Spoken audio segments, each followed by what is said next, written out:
Welcome to another of these sessions where I dive deeply into the technology of diode lasers. Now, people have said to me, thank you very much for that great lecture. Let me point out to you, I'm not a lecturer, I'm not an expert, I'm not doing lectures. I'm learning. This is a journey for me. I don't know very much about diode lasers. I'm on a journey of discovery. And you're looking over my shoulder, learning with me. Now, to a certain extent, I have got a lot of knowledge because I've been playing with CO2 lasers for many years. And CO2 lasers and laser beams are very similar to what I'm finding here.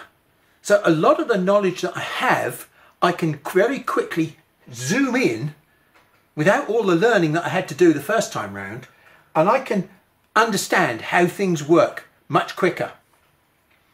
So, to that extent, I have some expertise, but not on diode lasers. So, there's a lot of new stuff here that I'm learning. In the last session, I was slightly rude about the way in which manufacturers market these diode lasers. And I compared them to marketing ballpoint pens. Now, as I said at the time, all these ballpoint pens perform exactly the same function. They're just dressed up differently. Some more expensive than others, some with more gizmos on them than others. But that's the role of the marketing people, to persuade you to buy this one as opposed to this one, as opposed to this one, because this one's got more features than that one's easier to use, etc, etc, etc. At the end of the day, they're all pencils. They all do exactly the same thing. When you dress a pencil up in haute couture, it looks different and you can spend a lot of money on it. But take the clothes away and you've still got a pencil. Now, how does a pencil work? Who cares? It does one thing. It makes a mark on a piece of paper. You can give a pencil to me, because I always remember my art teacher telling me once, when he looked over my shoulder, he said, "Sadler, become a plumber." My skills at using a pencil, because it is just a pencil and that's all it can do, one trick. So if you are creative, you can make a pencil do fantastic things. If you're not creative, you might as well use it for firewood. So today, we're going to analyse the element of this pencil, the laser beam itself, which does the damage to your material. Okay, so I'm going to try and deconstruct the laser beam in very simple stages so that you begin to understand the complexities that are happening inside the laser beam itself. Because it's not this simple pencil that I keep talking about. It's a very complex pencil, and the people in China that sell you these machines have got no concept of how the laser beam actually works. Now, if you look at the dimensions of those images, they've all got the same area. 5 by 20 is 100, 10 by 10 is 100, 20 by 5 is 100, and 1 by 100 is 100. That's a concept that I want you to carry in your mind when we move on to the next picture. Again, look, I've used the same dimensions, 10, 20, 5 and 1, but the shape has changed now. The area under the shape has not changed. It's a standard distribution curve that occurs in nature all of the time. Laser technology is no different. The intensity distribution within a laser beam is ideally, but not always, like this. But as we change the dimension across the base of the shape and we squash it down to 10 millimeters, if the area has to remain the same, the shape changes. And when we get to this shape here, look how pointy this one is as opposed to this one. Although this is effectively the dimension of the beam diameter, this height dimension here is the intensity, the brightness of the light, the amount of photons per unit area that we've managed to squeeze into that little bit there. If we decrease the beam size, we've made the shape a little bit pointier. In other words, if this was 40 watts, this is still 40 watts. But what we've done, we've squashed the photons into a different pattern. And now we've got more photons at this point here because we've got a higher intensity. More brightness, more intensity, more potential damage we can do to the material. We get to a base dimension of 1. Look what we've done to our 40 watts. All of a sudden our 40 watts is very, very, very sharp and pointy. But the most important thing about that pointiness is the intensity value just because we have reduced the beam size.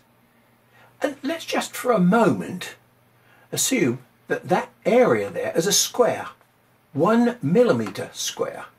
And I've put 40 watts into that 1 millimetre square, 40 watts per square millimetre. So if I start squashing that beam down now to 0.1 of a square millimetre, in other words, I've gone from 1 to 0.1. Now there's 100 0.1s in 1 millimetre. I've now squashed 40 watts of power into something here which is 100th of the area. Remember all those photons? I've squashed all my photons into a very, very small area now. Or conversely, you could look at it the other way. I've put 40 watts into a very small area, 100 times smaller. So that 40 watts has now become 4,000 watts per square millimetre.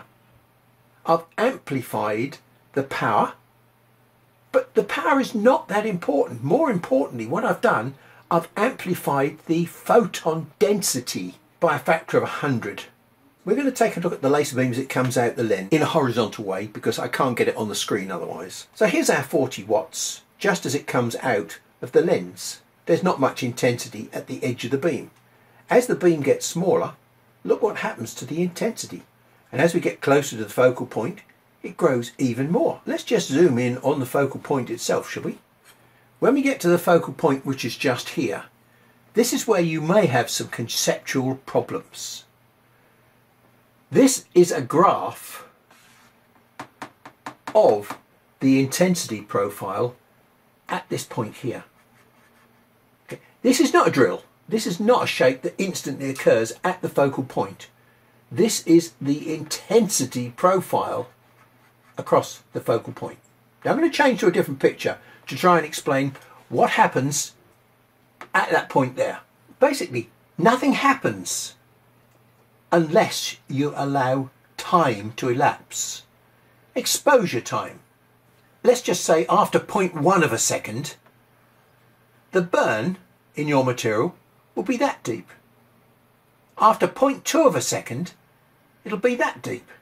0.3, 0.4, 0.5. After 1 second, you will produce a burn in your material which is that shape. The only reason it's achieved that shape, the intensity at the centre of the beam is very high.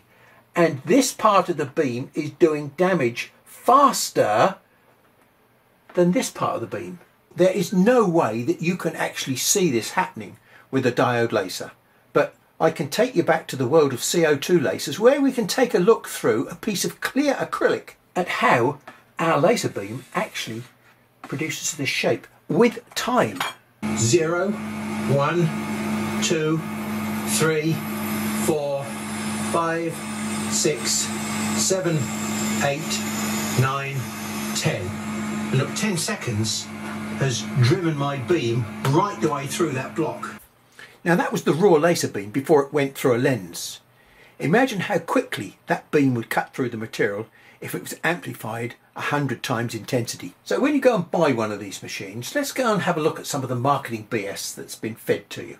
This focal spot here is absolute fantasy. The next question is that spot really the focal point? And what about this super long effective cutting range? Well, this again is absolute BS. The concept of something having a range around the focal point is based on camera technology. If you have a camera and focus it up, there is a degree of out of focus that is acceptable and is not really perceivable. It relates to images. It doesn't relate to damage to material. As I've just shown you, the most effective damage occurs when your beam is spikiest and pointiest, and that happens at this point here, not at that point there. But the first thing we're going to take a look at is, where is the focal point? Just remember, Two Trees told me that my focal point was at 40 millimeters. And where did I find it? Well, for card, I found it at 33 millimeters. I didn't change that 33 millimeters when I moved to acrylic or to stainless steel. Should I have done? Has the focal point changed? Perhaps we ought to go and check that. Set with 100% power, 40mm focal distance, and I've got my pulse set to 100 milliseconds. So let's go and have a look at those under the microscope. The scale of this lens is slightly different to that shown on here.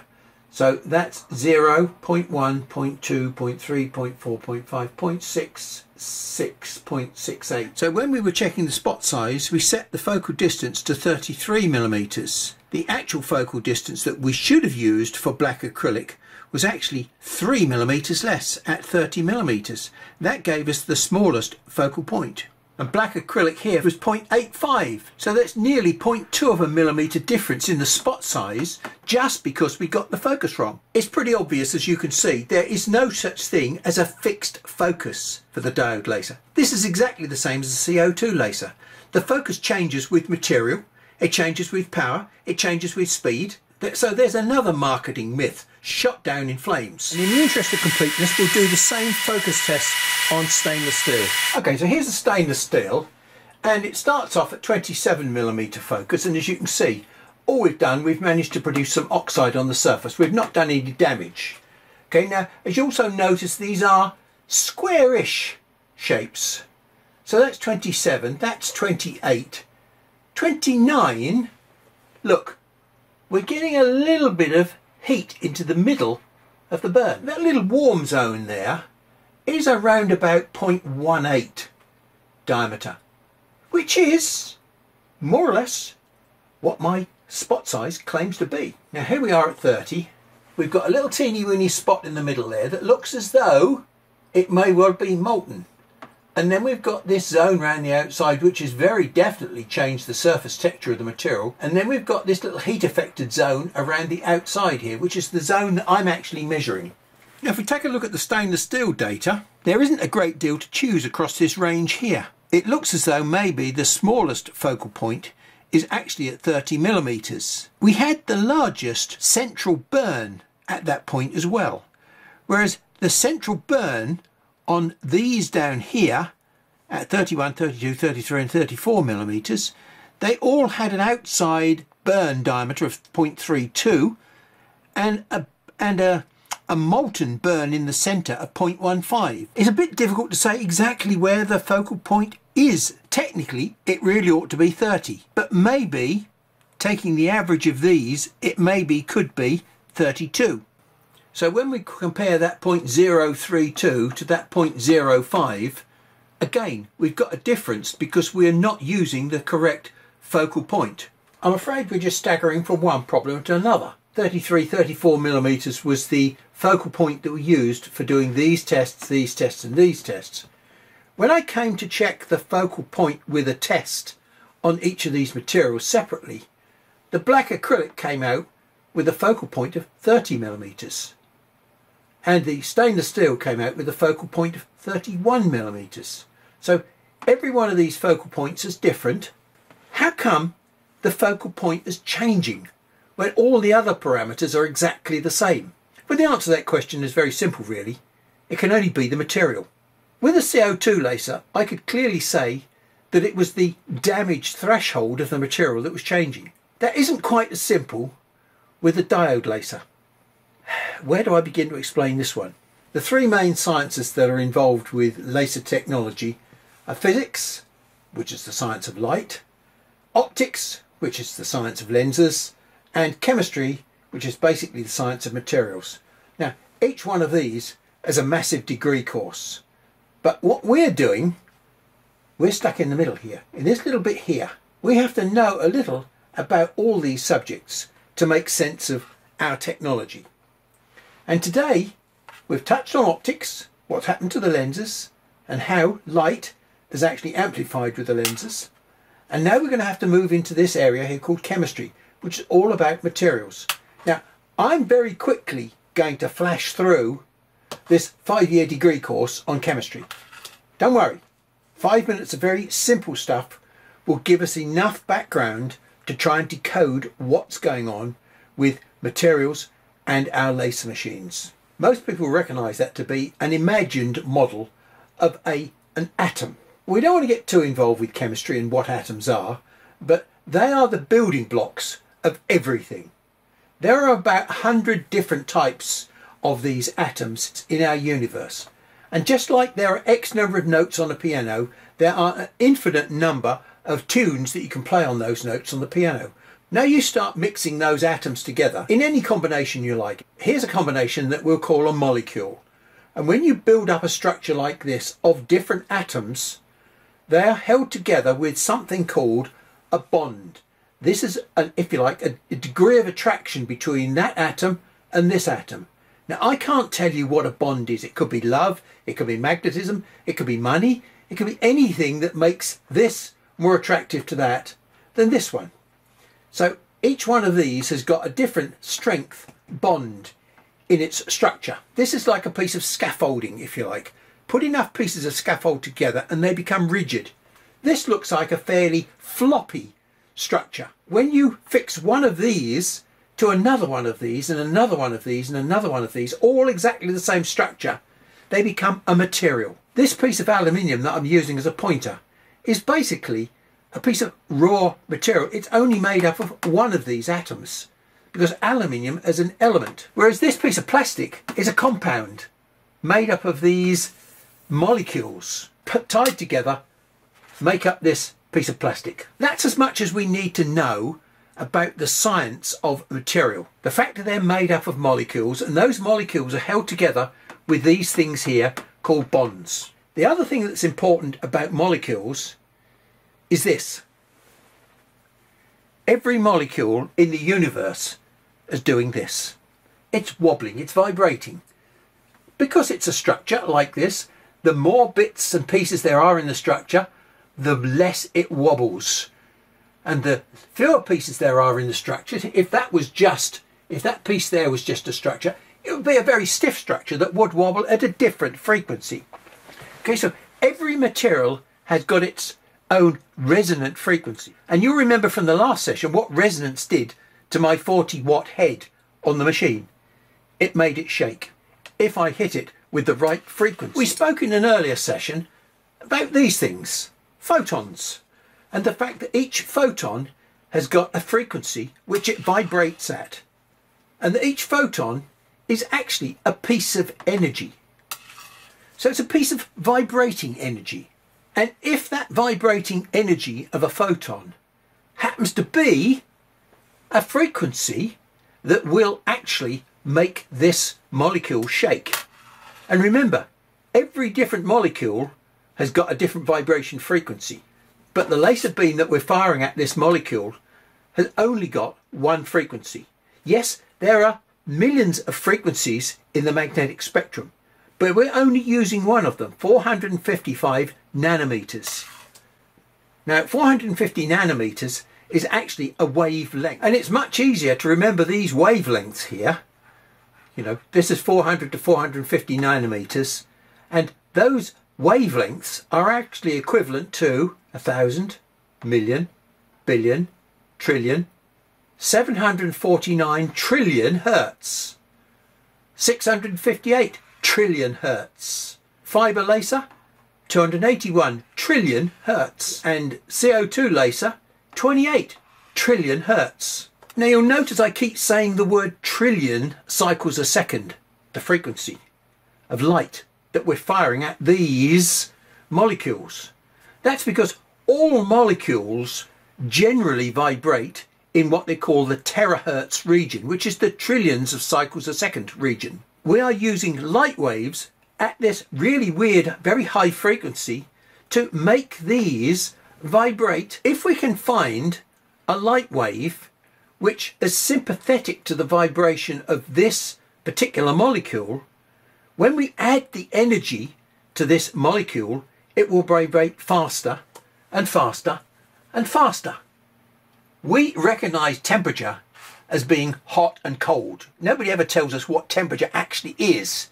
We just feel the difference. There is a thing in the universe called absolute zero temperature, which is the coldest possible temperature that you can ever achieve anywhere in the universe. And at that point in time, the motion of molecules is zero. So as we move away from minus 273 degrees C, molecules start to vibrate. When they get to room temperature, molecules are vibrating like this. Now, if we can hit them with some energy and make them vibrate faster, we're making them hotter. We're raising their temperature. Now, you think that when you raise the temperature of a piece of material, it'll burn, it'll burst into flames. Well, the bursting into flames is a chemical reaction. In reality, what happens when you start shaking these things, if you put enough energy and shake these bonds enough, some of them will break. And this little bit here will fly off on its own. Now, fly off on its own, this chemistry will no longer be the same as it was, and this will go across and make something else. For example, if we burn paper, some of these bits will go off, combine with oxygen, and they will form ash. And some of the other pieces will hang around the edge of the burn, and they will be carbon-rich materials. We fire enough energy at it, we shake the bonds so hard that some of them break.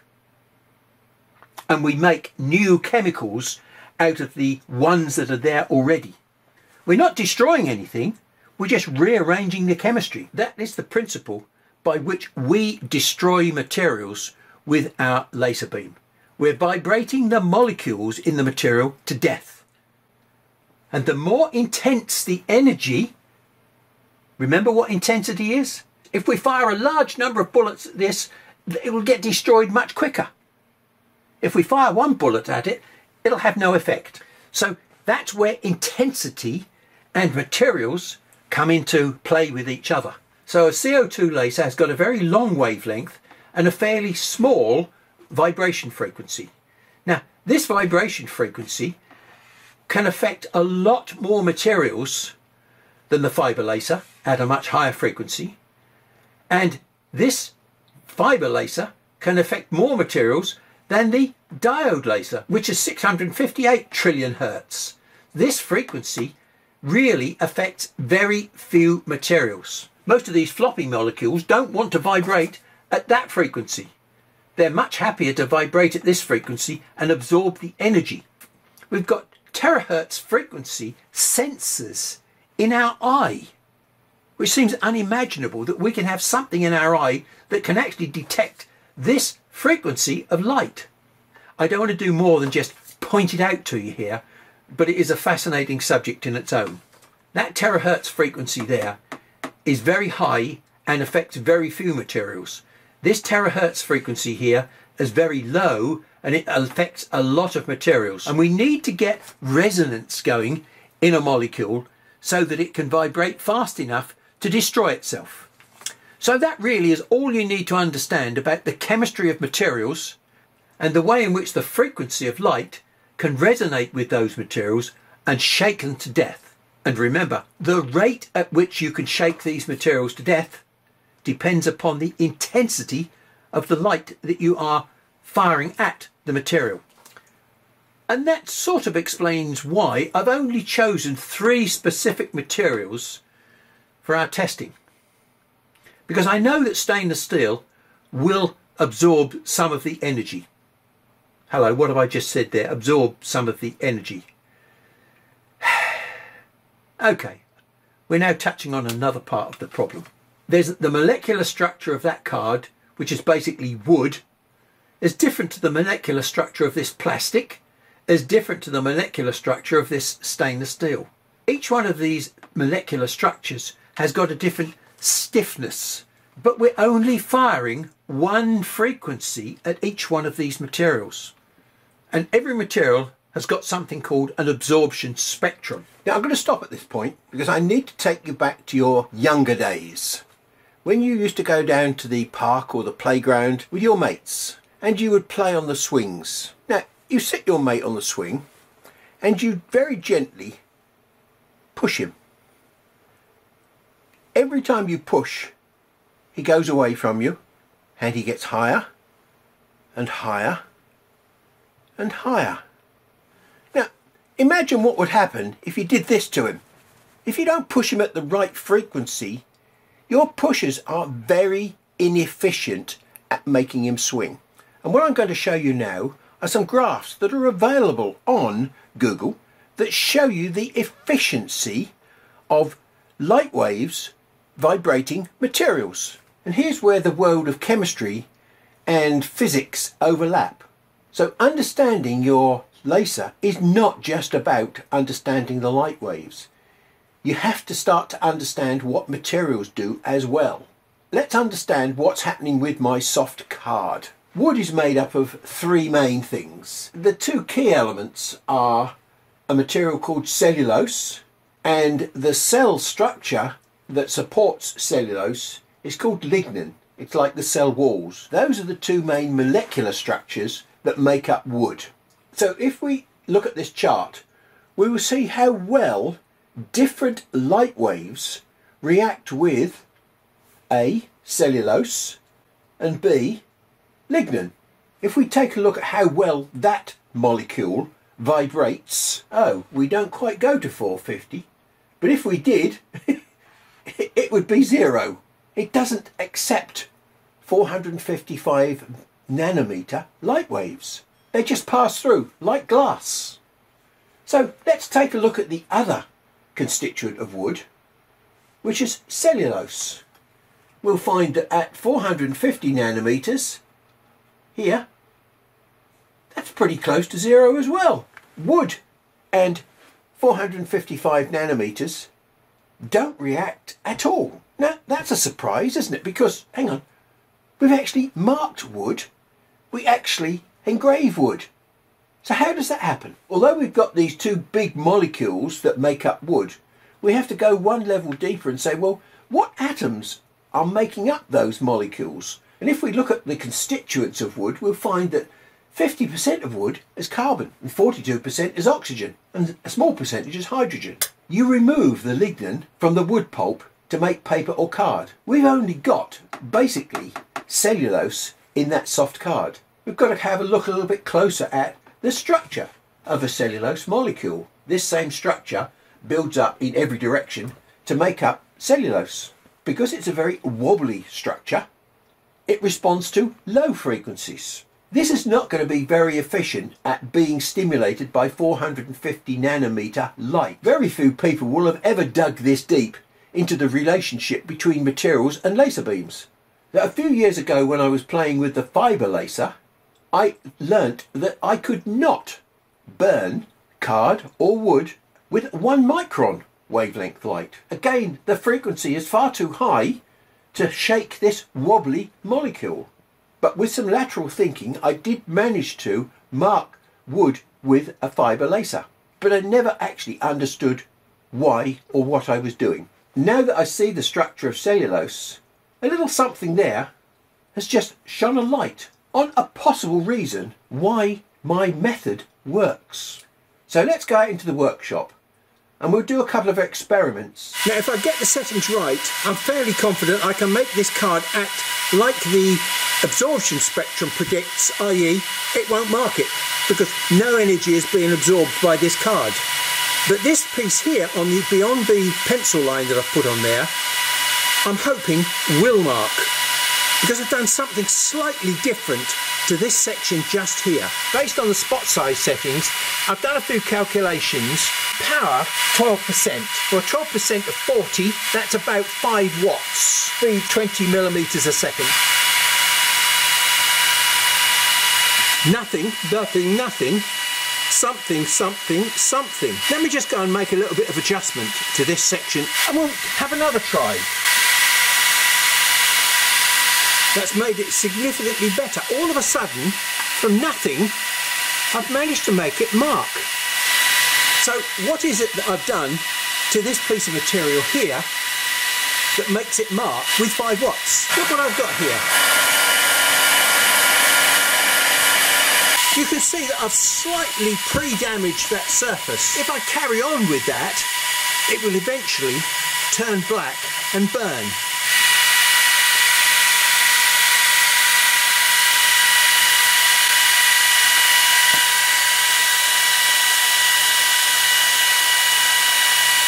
So, as I come into the scorch zone, I start to mark. When I get into the scorch zone, I'm really marking hard. And then as I start going out of the scorch zone, it disappears again. So something about what I've done there has promoted the action that causes burning. Let's see what we can determine by examining this line under the microscope. As I mentioned to you before, I discovered this phenomenon accidentally when I was playing with the fibre laser. But I never actually understood or studied it in detail to find out why or how it was working. We look at that line that I have just produced, and you can see as you run across, you can see the colour change to the darker colour, and then we run out the other side into light. Okay, now even in the light section there is a degree of something that's happening to the wood fibres that's causing it to allow marking to take place. The black line that you see is not a black line, it's a pair of tram lines. The centre appears to be unaffected. Those outer tracks are indicating that we're producing black marks with the lower power outer part of the beam. So let's change the magnification. Wow, now that is interesting, isn't it? Because what it shows us is carbon along the edge, which is what the blackness is. So let's just lift the table up now and drop down into, there's a groove there. If you can see the fibres in the bottom of the groove. So something on the surface has happened to promote damage with the beam, because naturally as I get less and less of the browning on the surface, so we've still got a black edge there, but if we take a look at what's happening in the bottom of the groove, you can see the groove has become browner and there's more carbon in the groove as we get towards the less brown scorched piece of material. So you can see the background colour now has hardly had any effect at all. So something that I've done with the heating has caused this background material here to change. I am not a chemist. I don't know exactly what I've done. But when I saw this structure here of cellulose, C6H10O5. Now H10O5 doesn't sound like anything at all, other than the fact it could be, and here's my big chemical supposition, which may be totally illogical. As I'm heating this up, I'm driving off some of this H and some of this O and leaving behind a higher proportion of carbon. Now carbon is a fascinating material. Although we can't see much carbon in the actual cellulose itself, there's the absorbance spectrum for carbon black. And at 450 nanometers, carbon black is about 60% efficient. In other words, carbon is a very good acceptor of the vibrations at 450 nanometer wavelength. Okay, so just remember, I'm on a mission discovery here. I've not done this before, and as I said, I'm making some big suppositions. But one of the puzzling things that springs to mind is, if carbon is causing this groove, and I can see some hints of carbon in the bottom of the groove, why can't I see lots of black in the bottom of the groove, i.e. the remains of the carbon film that's doing all this damage? I have a possible answer to that question, but I think the best thing to do is to go and prove it to both myself and to you. Now, is this the answer to the question? I know from my early academic science days that there are a few elements that don't form a liquid stage. They transform directly from solid to gas through a process called sublimation, and it sublimes, turns directly to gas at 3,500 degrees C. Do we really believe the carbon disappeared in the bottom of that cup because it got above 3,500 degrees C? Let's go and do another test, should we? Here I've got a piece of plain glass that's about 2 millimeters thick, on which I've sprayed, in this case I think painted, some carbon black, which is, look, it's horrible stuff. It's soot. It's very fine powdered carbon. This experiment is doing many things at once. First of all, we're going to fire the laser beam at this carbon black. Now remember, the carbon black is very good at accepting the energy. If it absorbs all the energy, then none of it will come through to the base here. I might see some reflections in the mirror here of what's happening underneath the glass. And then we get across to this piece of cardboard here, which is the same card that I'm using, and we'll see how much of that energy is actually going down to try and damage the card. Hopefully it won't do any damage to the card, but hey, let's give it a try and see what we get. I've set the power now to 20%, a little bit higher than previously, because I maybe want to see if I can damage this card as well. Even though we saw light coming through there, we didn't see any damage to the card. But let's turn the glass over. We've damaged the glass. So let's have a look at it on the front face through my eyeglass, shall we? There isn't a hint of carbon on that line. The carbon has disappeared. And what does that mean? Wow! 3,500 degrees C or more, because that's the only way that you can make that carbon disappear. That's a staggering revelation, and it explains why we haven't got any carbon in the bottom of our cut. The carbon is so efficient at sucking in the energy that it sucks in enough energy to evaporate itself. As soon as the beam moves on, it leaves nothing behind. It's like a magic trick. Absolutely phenomenal, isn't it? That's one of the major questions answered, which is, why this groove in the bottom here is clean, and yet we've got the residual carbon around the outside caused by the low intensity part of the beam. But there's still one question that we need answering. The background here, as you can see, has been scorched. But as we move across out of the scorch region, this background colour here has hardly been touched at all. It's had some heat treatment, but not much. We know that if we put 5 watts into the surface of that card, it doesn't mark the surface. If we look closely here at 450 nanometers, it's possible, because this is a fairly crude graph, that maybe 1, 2, 3% of the energy is actually being absorbed by this cellulose. And that very small amount of energy at 10, 20, 30 watts, which we know can mark the material, there is sufficient energy transfer to allow pre-treatment of the surface to allow a carbon film to form. And of course, as soon as a carbon film starts to form, bang! As we've seen, it instantly starts working.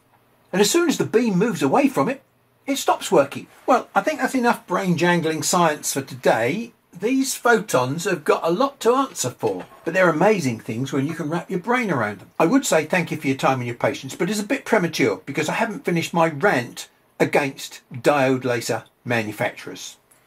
First of all, they tried to persuade you to buy a pencil wrapped up in haute couture, which you had to pay a lot of money for, that didn't do very much. And now they're on the same trick again.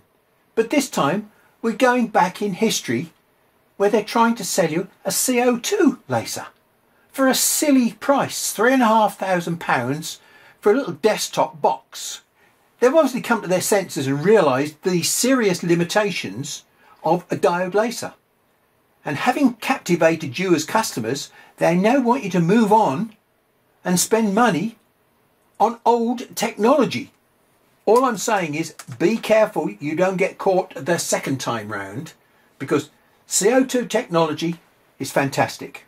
It's got a very wide range of materials that it can handle without any special features like having to use carbon or paper or something on the surface to make it work.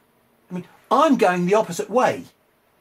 Having got a lot of CO2 technology experience, I see there are limited but certain advantages to putting a diode head on my CO2 machine from time to time.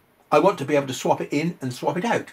But that may take another 10 or 20 sessions as I examine the full extent of the capabilities of this 40-watt head. Maybe I'll change my mind and won't put a diode head on my laser machine after all. So, rant and warning over. Thank you very much again for your time and patience today, and I'll catch up with you in the next session.